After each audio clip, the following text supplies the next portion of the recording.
2018 sonne le renouveau d'une partie de la gamme GS chez BMW. À savoir, on a le droit à une nouvelle F750 GS et aussi une nouvelle F850 GS. Deux modèles qui vont donc définir une nouvelle plateforme chez BMW Motorrad.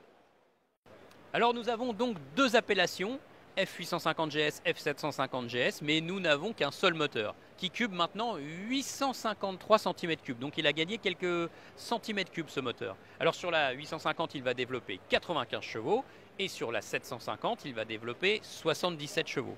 Dans tous les cas, vous aurez remarqué que la puissance reste en dessous de la limite du permis A2. Donc ces deux motos pourront être éligibles techniquement. Et ce n'est pas tout, puisque ces deux motos partagent aussi le même nouveau cadre coulé par gravité en acier, associé à une partie arrière en treillis et un bras oscillant en aluminium.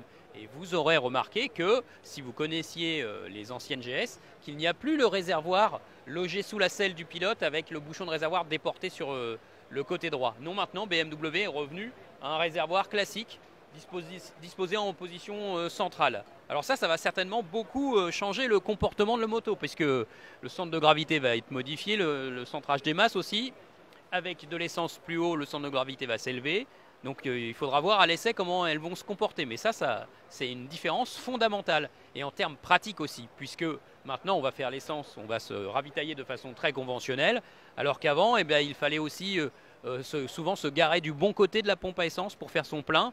Mais en contrepartie, on pouvait laisser par exemple sa sacoche de réservoir et ne pas l'ôter lors du ravitaillement. Donc il y a du pour et du contre dans ce changement technique. Alors en ce qui concerne l'équipement, il y a aussi un vrai progrès, notamment au niveau de l'électronique. D'origine, les motos vont avoir l'ASC, l'antipatinage de base de chez BMW, et l'ABS, bien sûr en série. Et puis dès qu'on va piocher dans l'imposant, dans l'énorme catalogue d'options BMW, eh bien on va pouvoir upgrader sa moto avec un ABS Pro, des modes de conduite dynamique, l'ESA pour les réglages des suspensions. Donc il y a vraiment beaucoup plus de choses sur cette nouvelle génération. Et on va piloter tout ça depuis la molette de contrôle sur le Komodo. Et on sera renseigné sur ce nouveau tableau de bord, façon mini tablette, très lisible, très complet, très agréable à lire. Ça c'est quand même un vrai progrès. Alors comme pour la génération précédente, c'est plutôt bien senti de la part de BMW de proposer de vraies définitions différentes. La F750 GS, plutôt le trail routier, accessible au niveau de la hauteur de selle, 815 mm, 224 kg, annoncé par BMW. Et puis la F850 GS qui est vraiment plus typée enduro avec ses roues de 21 pouces à l'avant et 17 pouces à l'arrière, chaussée de pneus à crampons, de roues à rayons. Par contre, la hauteur de selle est beaucoup plus élevée, 860 mm. Là, on s'approche des 230 kg, 229 kg annoncés par BMW. Ça commence à faire un petit peu lourd pour une 850. Mais c'est quand même bien fait de la part de BMW de proposer ces deux versions. Et puis, on va vous expliquer un petit truc sur l'avenir de la gamme BMW. Alors pour conclure, on peut se projeter un peu vers l'avenir. Pourquoi? Parce que l'arrivée chez BMW de cette nouvelle plateforme avec ce nouveau moteur de 853 cm3 et ce nouveau cadre augure certainement de changements dans la gamme.